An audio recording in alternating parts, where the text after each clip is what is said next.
Hello everybody, I am Angry Bird.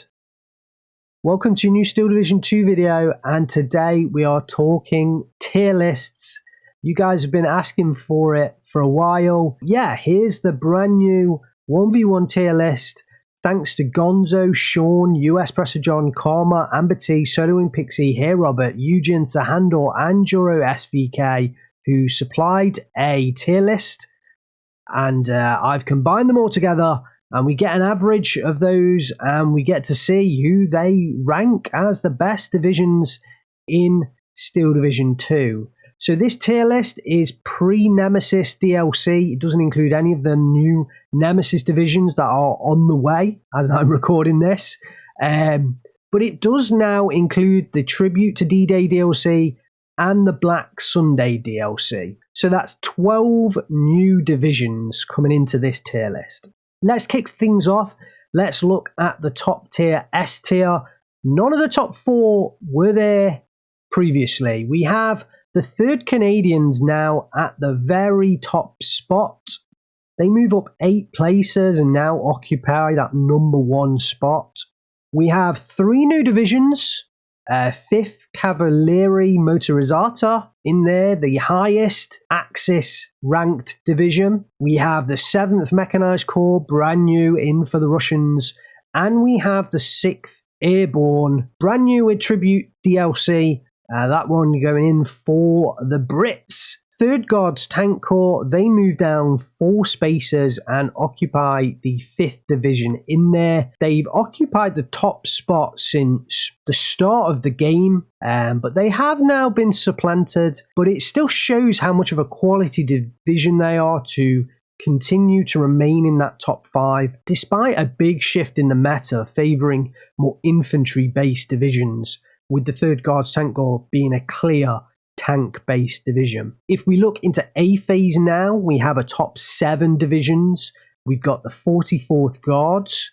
They move up 10 places. We've got the 26th Guards that stay in the same position. Fallschirmpanzer Hermann Göring, the 2nd Axis division. They drop 5 places. Then we've got the brand new 2nd Infantry Indian Head.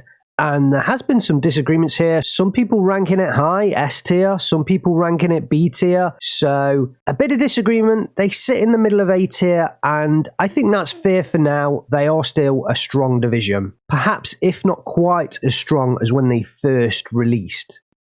We've then got the French, the 2E Blindé. They move up 11 places. And the big mover of this tier list, moving up 21 places, is the 9th Guards Cavalry. The biggest number of increased places from all the divisions in the tier list. Just after that, rounding off A tier, we have the 1st Polish Infantry Division. Again, there was a lot of disagreement between the pros here.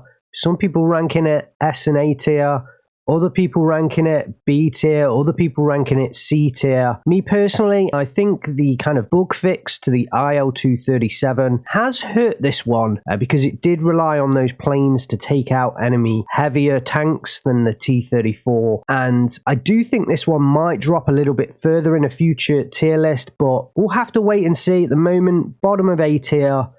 Just moving on from the 1st Polish Infantry Division onto B tier, we have the 15th Scots Infantry. They did take a heavy nerf quite recently with the cut in the number of rifles. They did actually move up the 2nd highest number of places, 18 place increase to the top of B tier, and it would have been interesting without that nerf where they'd have sat. I think they would have been a clear A tier division, but they really sit behind as a very strong B tier division and also a very strong counter division, which I think we looked at with Nilla when we did the pro deck review of his on the 15th Scottish Infantry. A great player with that deck, and also more recently, Tiger has been a great player with that 15th Scottish Infantry deck.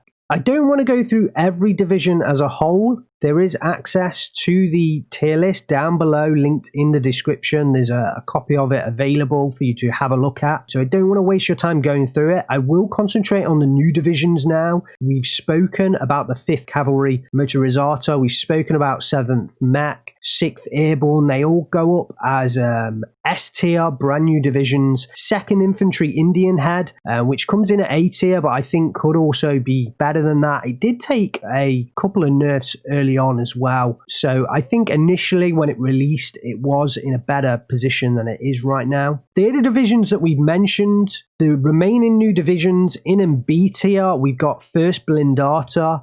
We've then got 17th SS Panzergren, which I think is a fantastic Axis German division. We've got 4th Munte sitting almost in the middle of B tier.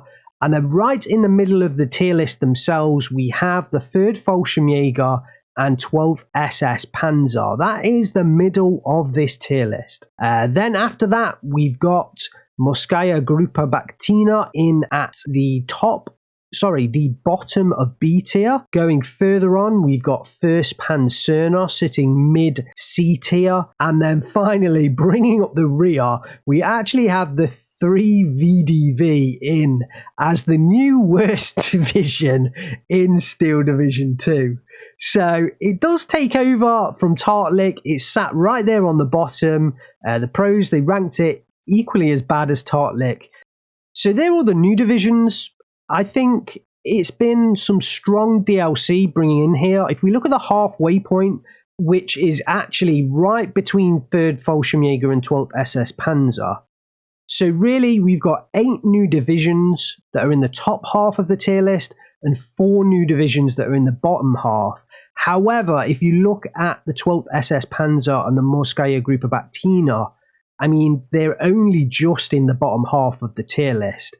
It's really only the 1st Panzerner and 3 VDV that are not so good new DLC divisions. Can you argue there's some power creep? I think some of you out there will argue that. I don't know whether I want to comment on that at this point, but I think Yuejin will recognize that there are some very strong new divisions, especially with the 5th Cav, the 7th Mech, the 6th Airborne. And hopefully with the infantry rework that might come someday. I know Yuejin are working on it, but hopefully they work on it a bit quicker than they have been doing. Yeah, I think definitely the 5th Cav and the 6th Airborne might get hit by infantry changes. The 7th Mech is just a strong division with fantastic support weaponry. But I think Yuejin will recognise that perhaps a couple of those new divisions released in a strong state, and hopefully, you know, them and the strike team can work on that and bring some of those top divisions down a bit. I think if we're going to talk about balance, which I'm going to talk about balance now, one thing I would say is if we look from the 3rd Fallschirmjäger onwards, so in terms of Axis divisions, we've only got 8 in the top 26 divisions, which is pretty bad in my opinion. And if it wasn't for the 3 new Romanian divisions coming in and being in that top half, you know, we'd be looking at 6 Axis divisions in the top 26. I think from the 3rd Fallschirmjäger onwards, we have a big group of German divisions that have all lost places. Group Hartnick, 25th Panzergren, 78 Sturm, they all just suffer from having more expensive infantry than their Soviet counterparts. And then a little bit further down, we have another huge clump of German divisions: 1st Ski Jäger, 352nd Infantry, 14th Infantry, 5th Panzer, 5th SS Panzer, 122nd Infantry. They're all occupying that low C tier area. And I just think more needs to be done right now to change up the balance and get these German divisions back up towards the top of the table and at least restore some balance to the force. Restore some balance to Steel Division 2.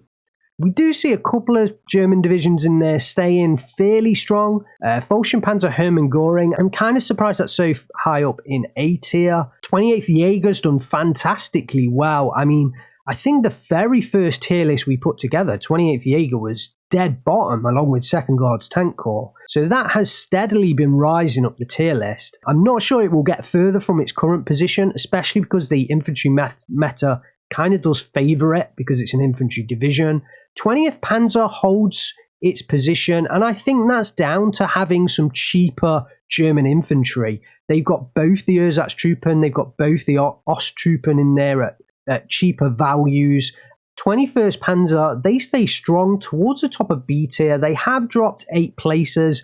And the 17th SS Panzer as well. I think that is a really good, solid German infantry division. But because of the more costly nature of the German infantry, it does sit there in the top of B tier. I think if things were different, that division could certainly be an A tier division, easily, possibly pushing on to S tier. But things aren't so different at the moment. Finally, just look at the worst movers in this tier list. 5th SS Panzer Viking dropped from 15th place down to 46, 31 places. 5th Panzer, that dropped 27 places. 78th Sturm dropped 28 places. 25th Panzergren dropped 24 places. 1st Ski Jäger and 352nd dropped 23 places. So some big losses on the German side. And I think by now we all kind of know where the situation is with the 1v1 meta. I'm hoping things start to get shaken up, and I think a lot of people are hoping for that too. I really think it needs to happen, and I hope that Yuejin are going to do it, because this game is fantastic, and right now the ally Axis balance, it just doesn't favour the Axis very well, and we do want it to get, relatively similar. There's always going to be maybe one side that's a little bit stronger than the other side, but let's at least get it so that it's there or thereabouts, and right now it doesn't really feel like that. Of course, this is a 1v1 tier list. It was completed by the top competitive players in 1v1, so it's a very high level tier list. I don't want to stop you guys playing divisions. I don't want you to look at this tier list and say, I'm never going to play 3VDV. I'm never going to play 12th Tartlik because they're at the bottom of Angry Birds tier list. That's not how it works. If you get skilled with these divisions, and if you're a skilled player at Steel Division 2, you can win with any of the divisions. The other day, I played Shaun. He played 1st Panzerner, sort of mid C tier. I played 7th Mechanized Corps, top end of this tier list in S tier. And Shaun whipped my butt because he's a great player. So that means he can win with any division. And if you get good at Steel Division 2, you can win with any division. And even if you're not good at Steel Division 2, you can still win with any division. At the end of the day, this is a game. We play it to have fun. Sometimes I, and maybe we, take it a bit too seriously at times. You can have fun with any divisions, and there are a lot of great divisions on the lower end of this tier list that are really fun to play. So I don't want you to not play divisions because they're at the low end on this tier list. What I want you to recognize is that if you're playing something like Tartlik, 3VDV, 5th Panzer, 5th SS Viking, and you're losing a hell of a lot of games and you're getting stressed out and frustrated, then pick up a division on the top end of the tier list and continue playing with that for a little while. Play with a better division for a little while. And then go back to the other ones later when you've kind of lost that frustration element, when you're not as frustrated with the game and you just want to have some fun. Anyway, I think I've rambled on for a little bit too much time. All of the links are in the description. Check them out. There's a link to this tier list. There's a link to a simplified version. There's a link to community discords, Steel Division League Discord, where all of the pros that I've mentioned, they all hang out there. That's where all the tournaments go. So if you want to ask about decks, if you want to ask questions about divisions, I would try that Discord. You can join my Discord too. Ask me in there and I'll give you the answers to the best of my ability. There are some pros in there as well on my Discord that will help you out. And for you beginners out there, the Steel Division 2 Bootcamp Discord is definitely the best place to go. If you're new to this game, if you want to learn the game, if you want to get better and improve, or you're just happy where you are and you want to play some games against players that maybe aren't going to absolutely whip your butt like Shaun might, then the Steel Division 2 Bootcamp Discord, that is the place to be. So check that out in the description as well. Thanks very much, guys, for watching. Hopefully you enjoyed it. Hit the like button, hit the subscribe button, and I'll see you later.